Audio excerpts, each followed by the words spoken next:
ओह God, यहाँ तो पूरा सिंक भर रखा है गंदे बर्तन से। अरे यार, मैं खाना कैसे बनाऊंगी अब। अरे मेरी ये देवरानी दिव्या भी ना एक नंबर की आलसी है। जब खुद को नाश्ता बनाना होता है बर्तन मंजवा लेती चीला से, और जब मेरा नंबर आता है तो दुबक के बैठ जाती है। अभी बताती हूँ उस को। दिव्या, ओ दिव्या, कहाँ है? अरे मुझे यहाँ सबके लिए खाना बनाना है रात का, लेकिन तूने बर्तन अब तक साफ ही नहीं किए। और तू महारानी अपने रूम में घुसी बैठी है। चल जल्दी चल, चल जल्दी कर, सारे बर्तन धो फटाफट, तभी तो मैं खाना बना पाऊंगी सबके लिए। क्या जेठानी जी बर्तन धो? ना बाबा ना जेठानी जी, आज ही तो मैंने मैनिक्योर करवाया है, फिर इसके पैसे वेस्ट चले जाएंगे। मैं तो नहीं धोऊंगी आज बर्तन, आप धो लो। ठीक है, फिर नहीं धोने ना बर्तन तुझे, मत धो। मैं भी अब कोई खाना वाना नहीं बनाऊंगी, सबको भूखा रहने दे आज। दोनों एक दूसरे पर बर्तन धोने का काम टाल रही थी। उधर वह डाइनिंग टेबल पर बैठे घर वाले खाने का इंतजार कर रहे थे। खाना कहाँ रह गया? अयो, इन दोनों का फिर से नाटक शुरू हो गया। अरे खुद तो चला गया ऊपर, ऐसी भौवे मेरे सर पे छोड़ गया। अरे अनुज, आवाज लगा बेटा, खाना देगी या नहीं यार? माँ, लगता है आज फिर दोनों शुरू हो गई। धत तेरी की, फिर तो मिल गया आज का हमें खाना। अनुज तू ऐसा कर, बाहर से खाना मंगवा ले। एक दिन इन दोनों बिल्लियों की लड़ाई में ना बेटा मुझे ऊपर पहुंचा देंगी तेरी बहुएं। हाँ, अभी ऑर्डर कर देता हूँ, वैसे भी हमारे पास और चारा ही क्या है। उधर वो दोनों अभी भी बहस किए जा रही थी। ठीक है, फिर नहीं धोने ना बर्तन तुझे, मत धो। मैं भी अब कोई खाना वाना नहीं बनाऊंगी, सबको भूखा रहने दे आज। अरे जेठानी जी भूखे क्यों रहेंगे? अभी अनुज जी को बोलती हूँ, वो ऑर्डर कर देंगे ना खाना। वो ये बोलने बाहर आती ही है कि इतने में अनुज कहता है, हम जानते हैं तुमसे खाना नहीं बनेगा, तुम दोनों से मिलकर खाना और बर्तन दोनों तक का काम नहीं होता क्या? मुझे तो आप कुछ मत बोलो जेठ जी, बेहतर रहेगा। मुझे तो आप कुछ मत बोलो जेठ जी, ये बेहतर होगा आपके लिए। मैंने सुबह का सारा नाश्ता बनाया है और दोपहर का खाना भी बनाया है मैंने आज। हाँ, सिर्फ रोटियां सेकने को खाना बनाना कहते हैं क्या दिव्या? बस दोनों रिकॉर्डर की तरह शुरू हो जाती हैं बेटा तेरी बहुएं। जाओ जाओ, लिए हिला दो, यही खा लेंगे हम। कुछ देर बाद डिलीवरी वाला ऑर्डर लेके आता है। सब चुपचाप खा लेते हैं। अगली रात फिर से दोनों में रात की रसोई को लेकर लड़ाई शुरू हो जाती है। कभी पड़ोस की कमला आंटी वहाँ आती है।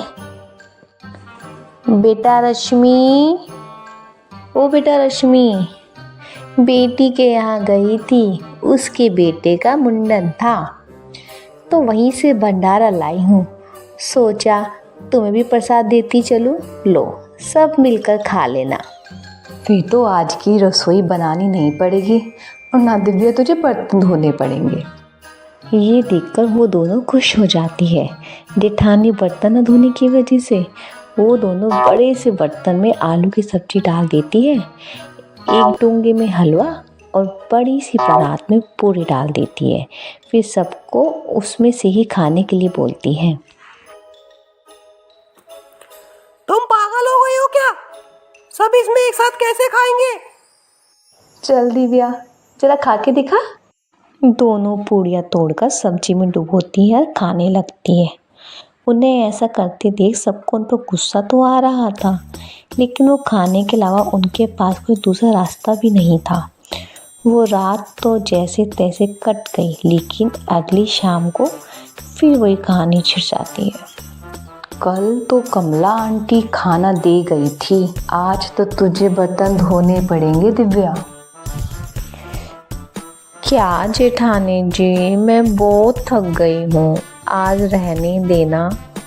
मैं उनसे कहकर बाहर से खाना मंगवाती हूँ ना। ये सुनकर अनुज को गुस्सा आ जाता है। चुप रहो, तुम अपना मुंह मत रखना। आज हम दोनों में से कोई बाहर का खाना ऑर्डर नहीं करेगा। जाओ दोनों रसोई में और खाना बना कर लाओ। दोनों डर के मारे किचन में चली जाती है। क्या करें जेठानी जी, अब तो रात की रसोई करनी पड़ेगी। अच्छा एक काम करते हैं, आप ये बर्तन धो लो और मैं सबके लिए पुलाव बना देती हूँ। आहा, बड़ी आई, बर्तन धो लूँ, खुद धो ले समझी। और रही उन लोगों के बाहर खाना ना बनाने की बात, तो कोई बात नहीं, हम उन्हें बाहर से खाना मंगवाने के लिए नहीं कहेंगे और हम खुद भी नहीं बनाएंगे। जेठानी जी मैं कुछ समझी नहीं, रुक अभी बताती हूँ। रश्मि बिस्कुट का डब्बा सहित कचरी मुरमुरे बाहर डाइनिंग पर रख देती है। ये रहा आप लोगों का आज रात का खाना। बेटा इन दोनों का बस चलेगा तो हम हर रोज मंदिर के बाहर लंगर में बैठकर रात का खाना खाना पड़ेगा।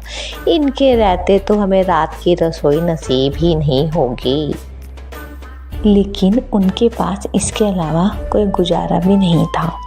अगले दिन दिव्या बाजार से जाकर कुछ डिस्पोजल प्लेट ले आती है।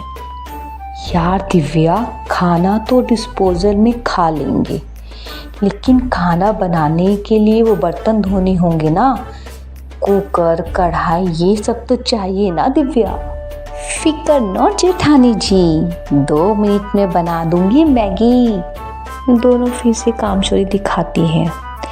मैगी बनाकर डिस्पोजल में डालकर देती है। ये देखकर तीनों अपना माथा पकड़कर बैठ जाते हैं। अगले दिन सास ने बहू को मज़ा चखाने का फैसला करती है।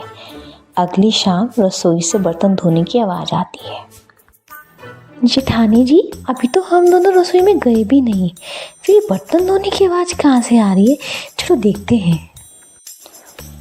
अरे ये आप सब लोग क्या कर रहे हैं? अब तुम दोनों से तो ना बर्तन धुलते हैं ना खाना बनता है। अब तुम दोनों से तो ना बर्तन धुलते हैं ना खाना बनता है। हमने सोचा कि हम खुद ही काम कर लेते हैं ताकि हमें रात की रसोई खाने को तो नसीब हो। अయ్यो तुम जाओ, दोनों आराम करो। नहीं नहीं, ये क्या कह रही है माँ जी, हमें माफ़ कर दीजिए, हमारे रहते आप सबको काम करना पड़े, ये हमारे लिए बड़ी शर्म की बात है। हाँ माँ जी, हमसे भूल हो गई, हमें अपनी गलती का एहसास हो गया है। हमारे होते हमारे पतियों को झूठे बर्तन और सास को खाना बनाना पड़े, ये नहीं हो सकता।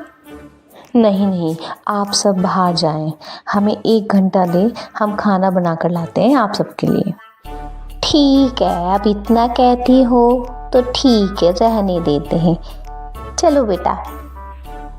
माँ बेटे वो हंसते हैं और एक दूसरे को आंख मारते हैं और कहते हैं मिशन सक्सेसफुल।